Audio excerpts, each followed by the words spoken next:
Welcome to Seek Reality. I'm Roberta Grimes. Welcome to Seek Reality with Roberta Grimes. Joyous conversations about what the afterlife evidence and modern science combine to tell us is true about our one reality. You have nothing to fear. You are eternal and you are perfectly loved. Knowing the truth changes everything. And instead of your host, I'm going to be your host's guest. Your host is going to be the wonderful, wonderful Kim Hodous. She's back with us for the fourth time, and she has graciously volunteered to read my new novel, which is fresh out this summer from Hybrid Global Publishing. Kim herself is the author of a wonderful book. Wonderful. It's called Beyond Grief: How a Son's Afterlife Connection Transformed a Mother's Loss into a Remarkable Spiritual Journey. I recommend it highly. And Kim was always a delightful, wonderful Seek Reality guest. People wanted her back. And when I mentioned to her one day that I had just written a novel, she said, "Hey, I've got a great idea." So today, Kim and I are switching chairs. Kim, go for it. Go for it now. Well, thank you. Those are some big shoes to fill right there. Welcome, everyone, to Seek Reality. I am so excited to get to switch places with Roberta today. As she said, I've been a guest multiple times on her podcast, but today I have the privilege of interviewing Roberta. A lot of you know her through her incredible work exploring life after death, consciousness, and what happens when we leave this earthly life. She has helped countless people, more than I'm sure any of us will ever know, find comfort, hope, and a deeper understanding of our eternal nature. Today, though, we're talking about something completely different, or maybe not so much. Maybe it's all related. We're going to talk about that. Her newest book, Jack and Love, is a beautiful historical novel set in 1968. It's filled with fascinating characters, history, romance, ambition, and ultimately transformation. Once I started the book, I couldn't put it down. I finished it in 2 days. Fortunately, I was on vacation. I was so grateful I was on vacation when you sent it to me, because I would have not gotten any work done. So I didn't have any work lined up. It really is riveting from the first page to the last. You want to know what's going to happen. It is so well done. I cannot wait to hear more about the story behind the story. So, Roberta, welcome to Seek Reality. Kim, I just had a terrible thought. What if you turn out to be a much better host than I ever have been? And what if you get hired in my place? Oh, dear. What? Well, considering you're the one that would hire me, I think we're safe. That was wonderful. Thank you so much, my dear. Well, yes. I'm so delighted to be here today. I'm eager to talk about this novel, which I had so much fun writing, because I'll never write an autobiography, but to some extent, this is my early in life, early adulthood autobiography. Wow. Well, we're going to dive into that in just a little bit. But before we do, right out of the gate, I want to address what we talked about before we turned the cameras on, which was, well, you know what it was, but I think it's really critical. And I think it will give people a whole new flavor for why you wrote the book, which is one of the things I want to explore anyways. When you share why you wrote the book, why did it have to come through you? Well, here's the thing. When I was a child, I wrote novels. They were not good novels. You know, I wrote about a fuzzy pony and his friend, the shy kitten. I wrote that kind of drivel, but I always wanted to be a novelist. I read, the old English novels. I wanted to be a novelist from the time I was a child.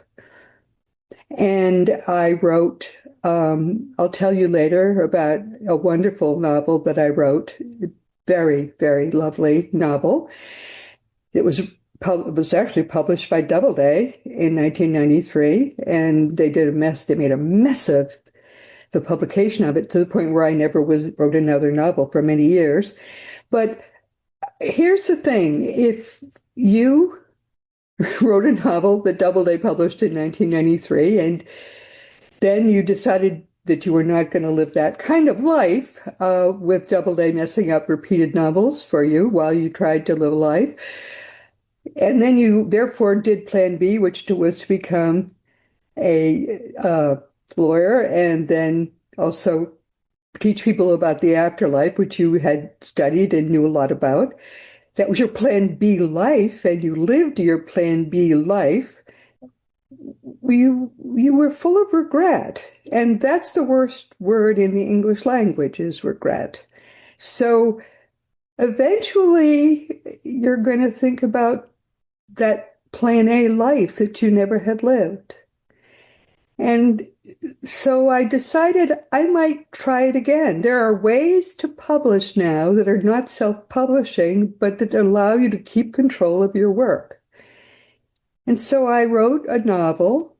Actually, it was a novel that I had written right out of college that I found the manuscript, fixed it a lot, and handed it in to someone who loved it. She loved it. Oh, she loved it. And she was serious. And she said, "Hey, I'll do this for you." And she published it. And she was someone who had been in the New York publishing world. She had a lot to say about the New York publishing world, but I kept my rights, and it's out now. And thank you for loving it too. Whoever has seen it has loved it, actually. I've been amazed. I'm not amazed. But it is the story of my life right out of college. I never quite got as far as meeting Jack. Too bad. And I would have had a very different life again if I had met a billionaire right out of college. But 1968 was what I call a fringe, more of a hinge year. Think about that. It was when everything changed. I mean, everything changed. Nothing was the same. When we start the 60s, little girls are wearing poodle skirts, ponytails, and helping their mothers cook on pink refrigerators, pink stoves, dreaming about marrying the perfect husband who's going to go out and support the family, but they're not dreaming about much else. I know it's hard for girls to imagine that now, but that's the way life was. Even in 1964, 1965. By 1968, women's liberation had seized us. People were marching in the streets. They were shooting Martin Luther King Jr. Everything had changed. The Vietnam War. How many young men were being drafted just to be killed in Vietnam? It was everything that had changed. Everything. Nothing was the same. Imagine graduating. I get very excited when I think about this.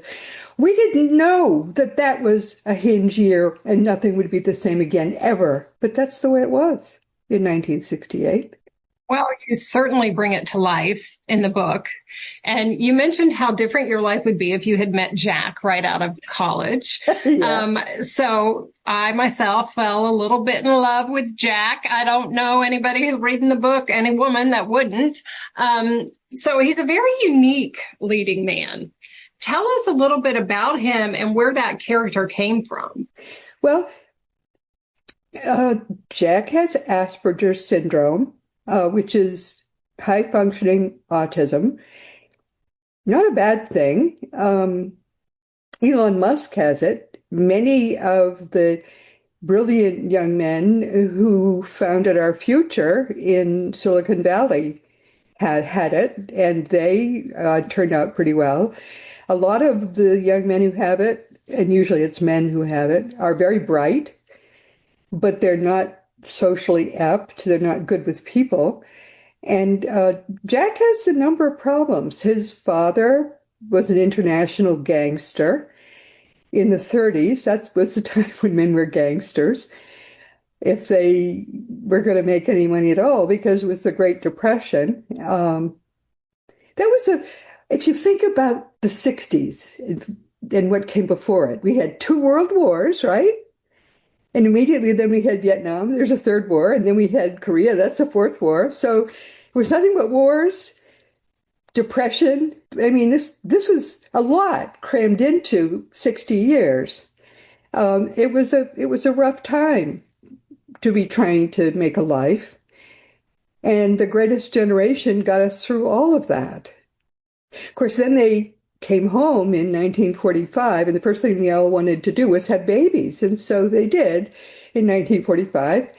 That generation was starting, the first year of the baby boom was 1946. And think of all the people who were born in 1946. We had 4 presidents born in that year, including the current one, and including, the Clintons. Bill Clinton was born then. George W. Bush was born then. And just about everybody was born in that year. And those girls who were born in that year were the ones who grew up with the poodle skirts and the ponytails and no future to speak of. There's a picture that was taken in my first year of law school, and I've seen that picture, and there I am sitting in the first row looking all bright and shiny, and there are no other girls in that class. None. I mean, this was a very strange, pivotal time. And I keep thinking about that. It was such a strange time, and we didn't even realize it. Yeah. There are no poodle skirts in this book. I can tell you that. Poodle skirts were gone. Right. It was a whole new world. Yeah. Yeah. Before we move on to, Beryl, I just love, how did you pick Jack? I mean, you explained a little bit about his lineage of where he came from. His dad, his father is the international gangster, and some of the things his father had lived through. But why did you make Jack not a typical romantic hero? And because they're boring. Think of how boring that would be. This would be a boring, boring book. If he were self-assured, hey, I got it made. He's on the cover of Time Magazine in 1966 when his father had just died. He was the richest American under the age of 40. The estimates were that his father had almost $1 billion had been left to this kid. Well, actually, it turned out to be more because most of it was international. He had been an international criminal. And he's got it made. If he had not been a sort of semi-crazy recluse holed up in his apartment, think how boring this story would be. But he was all messed up. His mother had sexually abused him because she was so furious with his father, because his father his father had it made, because back then Catholicism was very strict. Basically, all you had to do was go to confession and go to mass, and whatever you've done up to that moment is forgiven completely, right? So no matter how many men he had killed, no matter how much money he had stolen, no matter how many crimes he committed, you just go to church that morning, and the next morning, rather, and you're all set. And that was how he got through life. But one of the problems I had was that he had been told that he couldn't have any more children with his wife because the 2 that she had, and the first one even died, had almost killed her because she was so tiny and her husband was so large. So he solved his problem by keeping mistresses and just never having sex with his wife. She was very upset about that, obviously. And the only way she could punish her husband, she couldn't leave him, no divorce. There was just no way around the problem that she had with this, because he would have had her quietly disappeared if she had tried to leave him. So she just took everything out on her son, and we find out during the course of the novel, as you know, that he was sexually abused by his mother. That's a very bad thing. And he's really messed up badly. So into his life bursts this ray of sunshine and light, who is our heroine. And she really was. I mean, think of it. Suddenly, when you've grown up thinking there's no future, there's every future. Women's liberation. One of the other things that we don't think about now, but believe me, if you grew up then, you certainly did, was that you'd been told you had no future, and suddenly Gloria Steinem and all of the possibilities that came with, you can be anything. I went to a women's college, and what we learned in first year was, we learned about pregnancy and childbirth, and because these were all upper-class women who went there, we learned about all the right trees to choose when you're on the tree planting committee of your I'm not even kidding, of your upper-class town. By my senior year, we were told we had to go to graduate school, preferably law school, which I did, and you could be anything. My father wanted me to be the first woman president. Sorry, Hillary. But as we know, that hasn't even happened yet. I like the yet. and so she wanted that too. Oh, good. I thought I was going to wear a poodle skirt for the rest of my life, but now I could even be the president. I mean, these were very strange times. You were whipsawed by life. It was happening so fast. And, it was kind of exciting when you think about it. You don't know what to do with it. You don't know if you can marry the man of your dreams and at the same time also do all these things. But hey, you'll figure it out as we go along, right? Yeah. And so that's kind of what this novel is about. How are we going to figure it out? But, if you're drinking life from a fire hose, that's not all bad. That's kind of great. But then she walks in, all this sunshine and light, and here's this young man who really has the world. He has all this money coming to him, but he's big, he's gawky, he's been teased going through school because, and then they're all reading this cover of Time. What, this guy, this gawky, foolish idiot of a guy who's socially inept, he's going to get all this money? What do boys do with a boy like that? They tease him to death, and he's been teased to death and abused by his mother, and his father is this, big gangster. I mean, he's miserable. He's miserable in life, and she walks in, and she feels so bad for him, she wants to fix his life. And she tries, and she partly does. So of course he falls in love. What can he do but fall in love? And that's the age when kids fall in love. Anyway, they're, late teens, early 20s. Yeah, they fall in love. I thought it was a wonderful premise. It's fantastic. You've done it so well. Now, so Beryl is autobiographical. I mean, she wanted to go to law school. She wanted to be the first woman president. She went to Smith College. Those are all things that are similar to you. Yes. Was it easy or was it difficult to write her? No, it was easy. It was me. I wrote me. What would I have done? Oh, this is what I would have done. Yeah, it was, it was just easy. Oh, that's great. And the big computer. What's a computer? Oh, my goodness. It takes up a whole big room. Gigantic room. And it's burnt orange. That computer in that building the computer I actually went to New York City and learned to program was in a, life insurance company. I mean, they were gigantic. Mm-hmm. And you're programming in COBOL, it's written in English. It's just a weird kind of English. I mean, I remember it vividly. And they didn't care that I had majored in early Christian history. It didn't matter.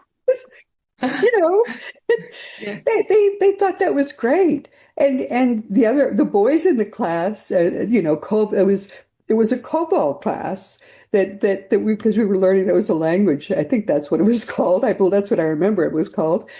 And they were all from like Tufts and I think it was, I can't even remember where the other college was, but they were all from, nice colleges. And we were having a heck of a time because it wasn't even that hard. It was, you diagram the program and then you write it out in the language. It was fun. It was just all silly and fun. And then I you love go out that. to these weird Chinese restaurants in the evening. It was just a lovely time. It was very dirty. I was amazed at how dirty the city was. Oh my goodness. Get under your fingernails. Oh, it was terrible. And there were men huddled against the sides of the sidewalks and stuff. It was a pretty crummy time in the city, but still, you're young and you're having fun. Yeah. Yeah. So you mentioned this is the age when kids fall in love. The title is called Jack in Love. So how do you classify this story? Is it a love story? Is it a romance? Is it about transformation? Is it about us accepting each other? Is it about something bigger? What's the underlying theme? Yes. And the answer is yes to all of those. It's really about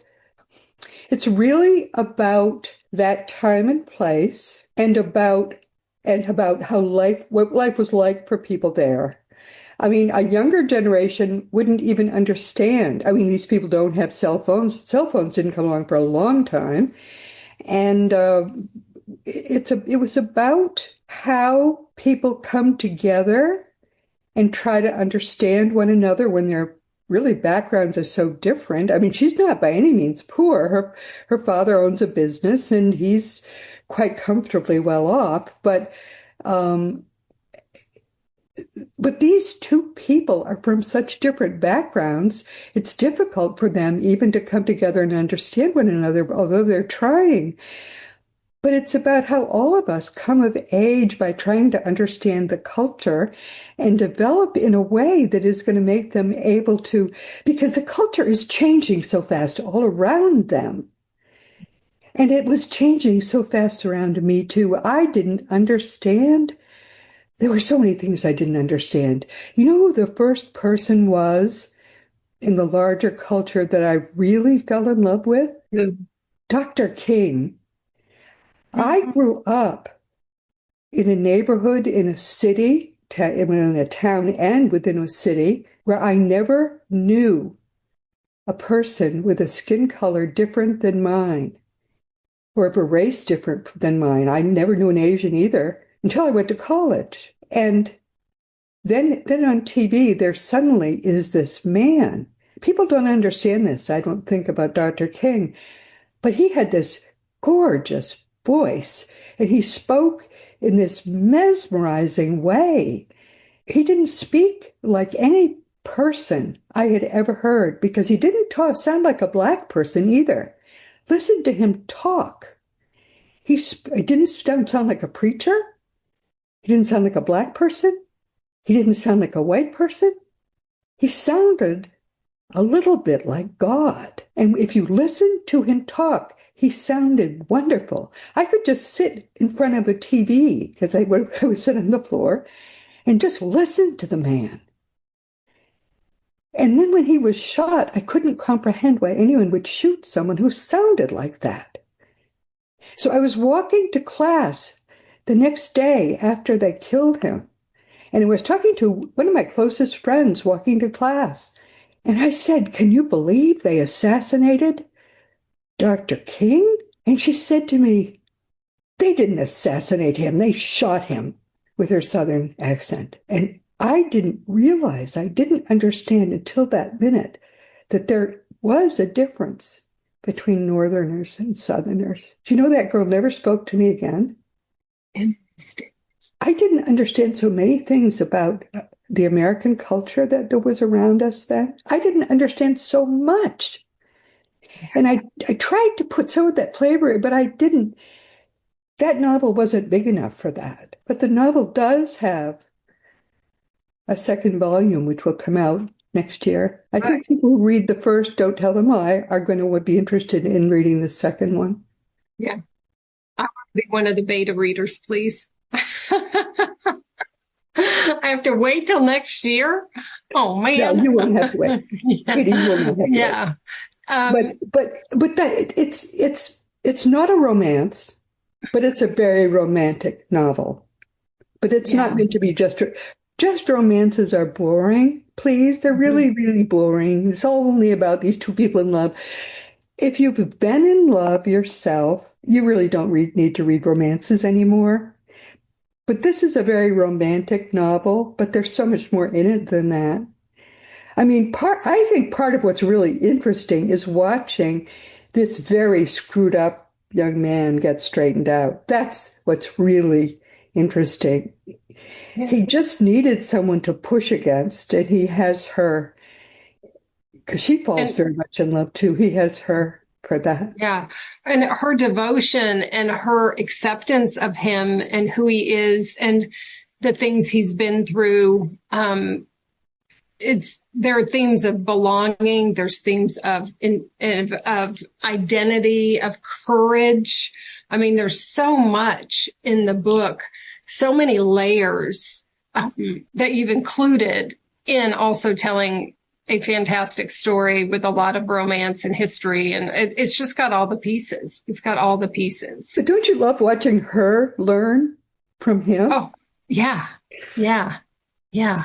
Because they learned it. They learned in the beginning. I know.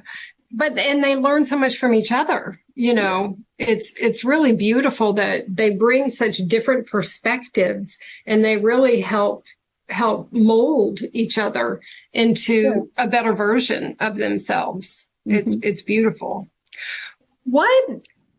Because there is so much to it, what conversations do you hope that readers have after they finish the book? Great question. I hope it makes them want to know more about what that time in our history was like, because having lived through it, I think it was a very important part of American history, much more important than we knew at the time. Those of us who lived through it, you think it's normal. Everybody who was young then thought that was normal life, but it was not. I mean, not at all. It was extraordinary in many ways, many ways. I would have paid more attention, much more than I did, if I had realized, it's sort of like if you were living through the Civil War, for example, wow, you would have paid a lot more attention. This is history, man. This is big. Or if you were living through the Revolution. People who lived, and I because I wrote my Thomas, which is about the Revolution, and I studied that time, people who lived through it did not understand how important that time was. I mean, the founders, the central men who founded this country were building something extraordinary, unprecedented. And we don't look back at it with as much reverence and awe as we really should be doing now, really, and should always have, because they were inventing something brand new. Nobody had ever done that before. Trusting. Now it's 250 years old, huh? Yeah. Yeah. And we take it for granted now. Yeah. All right. So we've talked a little bit about Jack and Beryl and the setting, the year 1968 when it is set. People love to hear how authors work. So I'd love for you to share a little bit about your process. Where do you write? When do you write? Do you write on your computer? Do you write longhand using, legal pads? Do you use a voice recorder? Music on in the silence? Do you outline it first? Just tell us a little bit about your process, because obviously you have a process, because you have your 3 spiritual books. You have books that you wrote back in the 90s. Now you have this incredible novel. Tell us what your process for writing is. Oh my goodness. All right. I'll tell you. For nonfiction, here, this is something that a lot of people are going to say, oh my goodness. Most of my nonfiction is channeled. For example, and some of it I try to refuse. Liberating Jesus, I tried to refuse. In fact, that's how I met my Thomas. My Thomas is my spirit guide. And I tried to refuse it. I thought I was not worthy to channel it. And eventually, I felt this compulsion to consult a medium, which usually I don't talk to mediums. I don't need to. And so I did consult a medium, and the medium I talked to my mother and so on. But then finally she said, oh, your guide is here. I said, okay, I'm going to meet my guide. She said, yes. And immediately, as soon as he appeared, I said, oh. And she said, you may call him Thomas. He says you will anyway. And I said, it's Thomas Jefferson. And she said, yes. And he said, yes. And so he had been Thomas Jefferson, then he had one. We knew he had probably had one more lifetime as a nobody in Wales. And I found out later why. There's a lot of backstory there and stuff that surrounds the fact that he was Thomas Jefferson. Yes, he was. Okay. I said, what, does he have anything to tell me now? And she said, oh boy, yes. Yeah. He says you must channel the book that Jesus wants you to write, but you have been refusing to write, but you must do it. I said, okay. So Jesus wanted me to channel this book that he wanted to be called Liberating Jesus. So I said, okay, I will do it, if he wants it to be done. This was in 2015. So then a couple of days later, the medium called me and said they just told me when I was crossing a parking lot that it is going to start tonight and better be ready. So I channeled Liberating Jesus, which is right here. Now, is that still in publication? Can people get that on Amazon, or where could they get that? Yeah. Yes. Okay. Right. I would not say it's not a terrific, I would certainly not say it's not a terrific book. It's a terrific book, but yes, it was channeled by Jesus over 2 weeks. This book was channeled for 200-page book over 2 weeks. Wow. You must have hardly slept or eaten. No, I really didn't sleep much. But anyway, he did channel that book. I didn't even get to read it. My fingers were doing this on a computer over 2 weeks. I didn't even know whether it would be any good. But one day, that the presence that had been in my head for 2 weeks was not there anymore one morning. So I said, oh, I think we must be finished. I didn't know. I called the medium and I said, will you please find out if this is over, because I'm scared to even try to read it, but I think it's over. And so she said, I'll find out. And she came back to the phone and she said, Jesus wants you to know that he says, well done, good and faithful servant. So it was over. It's a wonderful book, but I didn't change a word at all. It was done. So it was done. Has been published. Most of the rest of the books have been an idea in my head, and I've written them, but I knew that they were not really my idea, and I knew that they were done by a group of people. And they came in order: The Fun of Dying, The Fun of Staying in Touch, The Fun of Growing Forever. Even the titles certainly didn't come from me. When I wasn't given the title until I wanted to call, I don't remember the title anymore, but I wanted to call The Fun of Dying something really, really, really stupid. I don't remember what it was, something like The Death Process or something really stupid. So then, even the publisher, which is a small publisher that does that kind of book, rejected the title. They said, great book, but we need a different title. So that next morning I woke up and the title in my mind was The Fun of Dying. I said, what?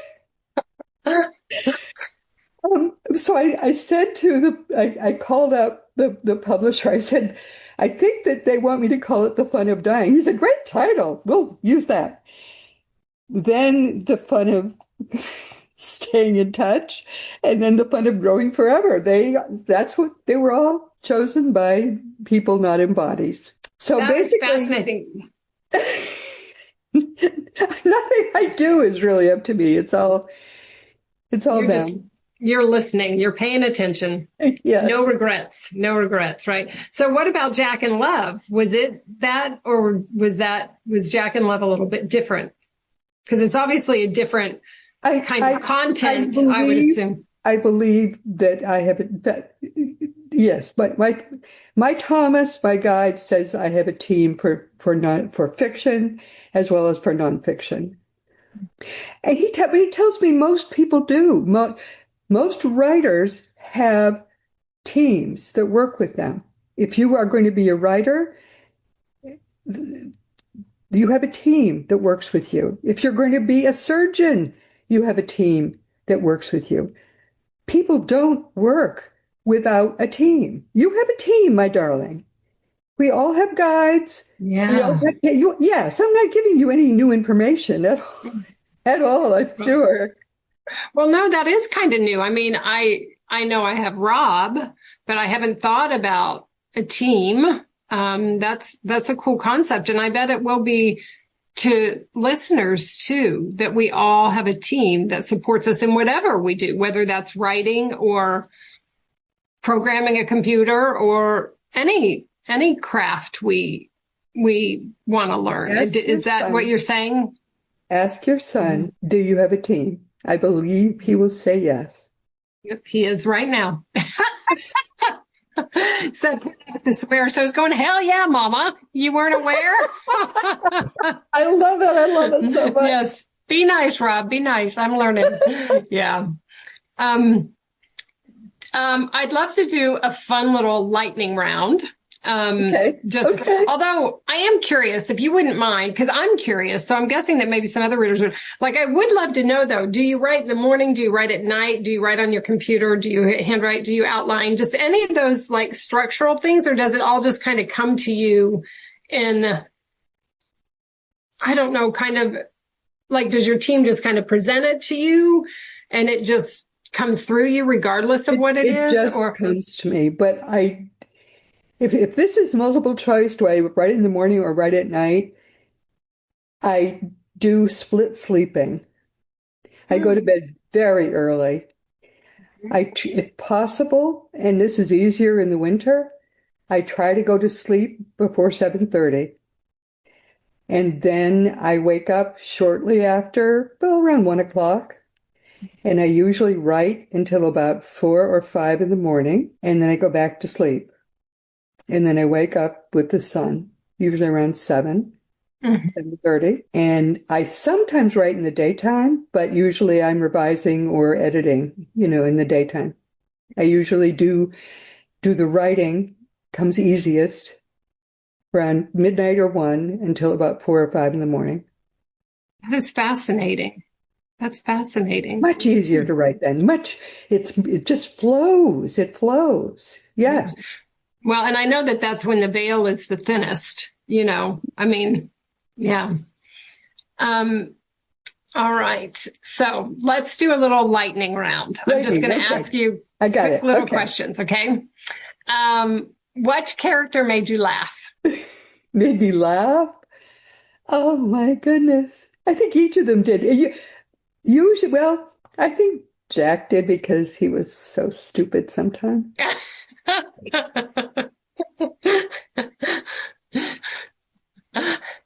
I love it. I swear he was sometimes as thick as a post, honestly. Yeah.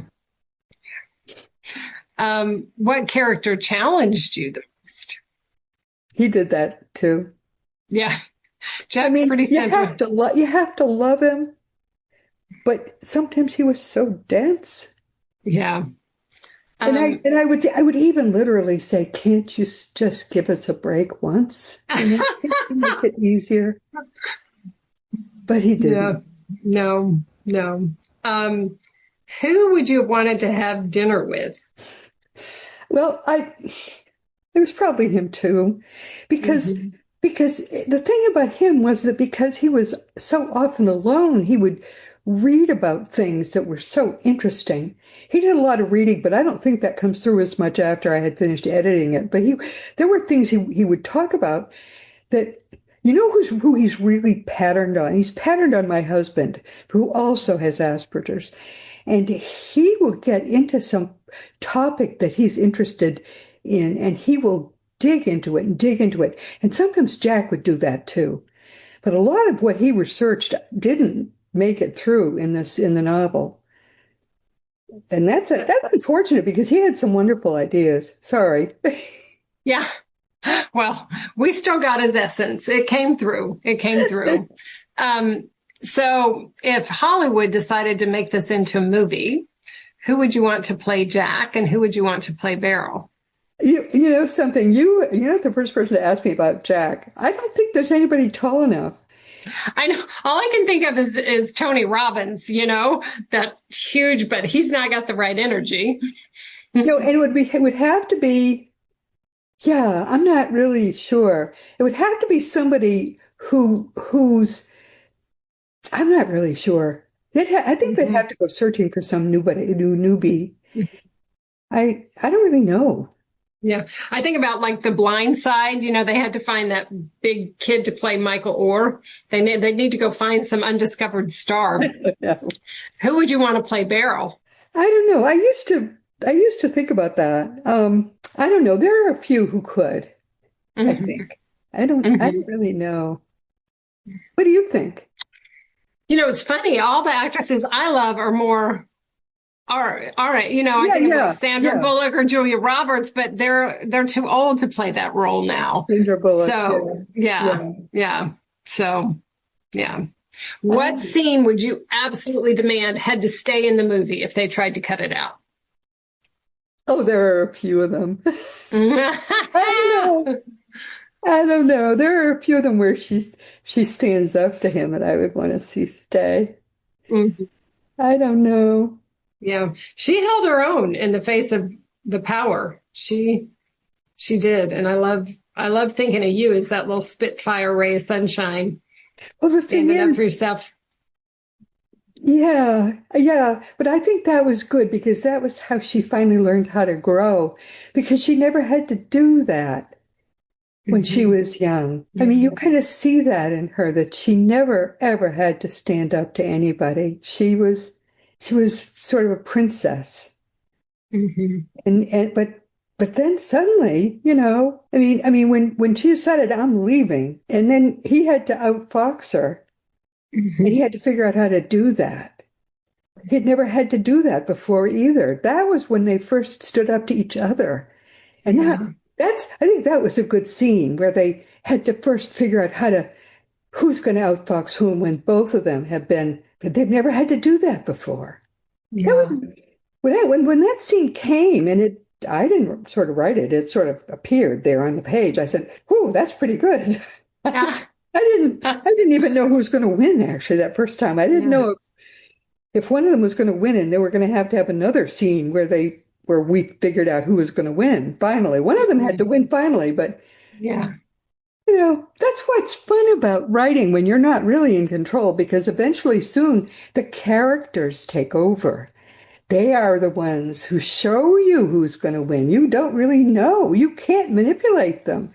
That's what's really fun about writing fiction. They're real people. They become real. That's what I love about writing fiction.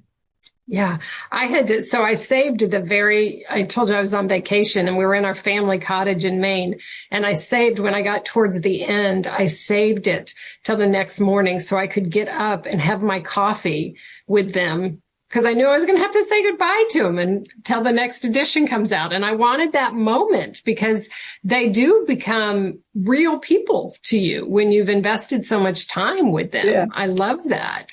I love that. Yeah. But if you're the writer and they're real people, you can't manipulate them.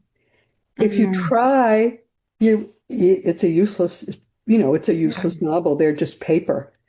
Yeah. And well, yeah, I'm a motivational speaker, and I've always said, I believe that people can detect inauthenticity from the stage. Right. Like, they know if you're not being real, if you're up there trying to put on a dog and pony show, I feel like people see it immediately. And I think people do it in reading too. If you're trying to fabricate a story, that story came through so authentically. Like they felt like people I knew, it was beautiful. Thank you, darling. I have to tell people who will be on next week, unfortunately. Okay. Yeah. My dear, now I have to hurry up and get the second novel done. Oh. Yeah. I don't know. We might have to have a part 2 about this one. No. Well, I don't know. Just something. This has been really fun. I'm really enjoying this. You're such you've got to get your own show. Have you thought about that? No, not interested. My plate's so full already. I'll come be a guest for you anytime. I never figured out that my plate was full. It was full a long time ago. Yeah, I know. You're an author, an attorney. You've got your podcast. You blog every week for 13 years. Yes, your plate is full. And we are all grateful for it. Well, thank you, my darling. This has been just so much fun.